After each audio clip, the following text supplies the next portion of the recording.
All right, I got this girl in a couple days ago. She works for her owner. She just doesn't want to work for me because she doesn't know me.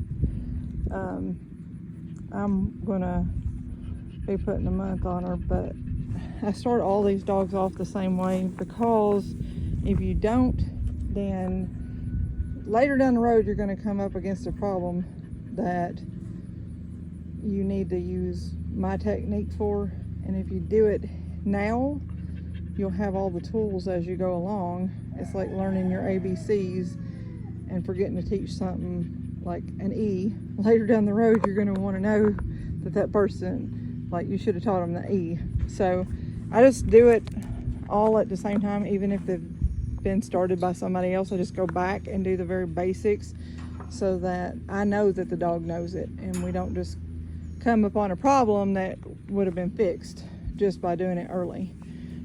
She doesn't really, like, she's not a super excitable dog, as you can see. I'm not holding on to her, and she's not worried really about going and getting the sheep. So I'm going to show you how I just get them to start going around.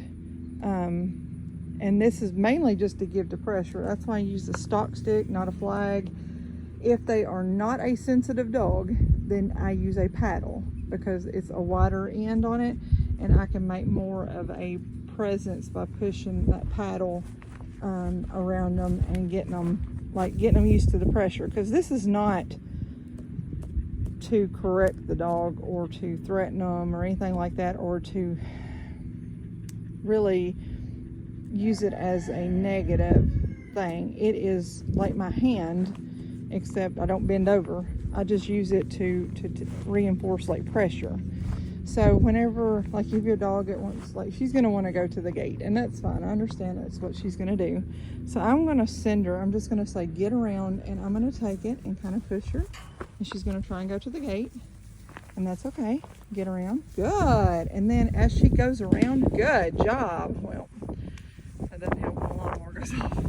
Get around. Good girl. Come on. Good job. Yes. And you're going to brag on her just for creeping around there, even if she's not super interested. What it is good job. She's feeling out the pressure. Now I'm going to do the same thing. Get around. Good job. Yes. Even if they're going to the gate, which she doesn't really seem to be. Get around there. Good job. Yes. Good. And I'm holding this stick out. So it's like my hand, I'm guiding her and showing her because of the pressure. I can already see she's more of a right-sided dog. Get around there. Good. Good girl. Plus the horse doesn't. You'll have a lot of outside factors, and most usually I just work through them. Good job. Unless I have a super sensitive dog. See how she wants to pull off when I go to the left?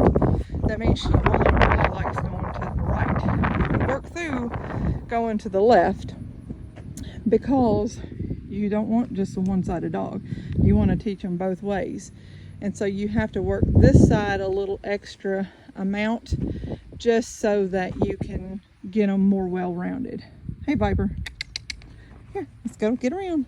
And I want to do it like in a really upbeat. Good. Get around there. Get around. As I'm pushing her around. Good job. Good girl. Good. And she doesn't have to go straight at them. She just needs to basically be obedient and go around them, because I'm just showing her, hey, I know it's not comfortable. You don't like me. Just be obedient and we can move them. And then the rest you can build up. The drive and stuff, you can build it up. Get around there. Get around there. No, get around there. Good job. Yay. Yay. And if she pulls off, I'm okay with that, because she's pulling off with her pressure and she's thinking about it. She's thinking about everything that just happened, that her world did not just end because she pulled off. And she would love to get out of here, because I'm putting this is the first time she's been in here, and I'm putting a lot of pressure on her, asking her to listen to me, who she does not like, because I'm not her owner. Get around there. Get around there. Good job. And you want to keep it upbeat for sensitive dogs that do not like you. Get around. Get around. Good. Get around. Get around. Get around. Get around. Good job. Yes. But you're teaching her obedience to go around. When you say get around, you're asking her to move her feet around those sheep. Good. Or around the livestock or whatever. Hey, hey, hey. Hey, hey, hey. Come on, Viper. Come on, Viper. Come on. Viper. Viper. Come here. Come on. Good. Good. You see my tone of voice? That makes a big difference on whether a dog will like you or not. Especially if they don't like it. And she does not like me at all. Good job. But she's doing it because I'm asking her to. Good job. Yes. Yes. And now you see how I'm walking backwards as soon as I send her. Come on. Come on, Viper. Viper, here. Good job. Yay. Yes. Good. I'm pulling off the pressure. And I'm saying, hey, you're doing right. I'm not going to keep following you. Good job. What a good girl. And that way she knows that she's doing what I want because I'm releasing the pressure. And I'm taking that stick and kind of bouncing her off. What a good girl. Yes. Yes. And as days go on, she'll get faster. I'm just moving this stick from side to side and bouncing her around them. Good job. You want to start with a smaller amount of sheep, depending on the dog. Get around there. Get around. If they're super sensitive, she's 4. So she's not, and she does not like me. So I've started off as light as I could because I want her to understand working for me is not bad. I'm just, because I'm going to be asking a lot more of her than her owner did. Because he just, the way he done it is he more or less just had her help around the farm. Get around there. Get around. So it was everything that she knew. And then she comes here and it's nothing she knows. It makes no sense. So I'm going to just tell her, hey, listen, just do what I'm asking and your job becomes just getting those sheep to me. Good girl, get around there. Get out, get out, get out, get out. So if they do that, that's fine. Do not make a big deal about it if they're not doing it. If they know how to do it and they cut across for you, then I kind of get after them a little bit. But if they don't really, if it's the first few times that I'm doing it and they're a sensitive dog, then I do not come down on them hard about it. I'm just more like, okay, and if they keep seeking a way out of here, then I know that it's a lot of pressure. She doesn't like it, which is fine. She's only been here a couple days and she's still trying for me. I've got one right now that she looks at me like I'm crazy because I brought her out around sheep. Good girl, yes, yes. What a good girl, yes. And good, and she's given the pressure. That means she's extremely obedient.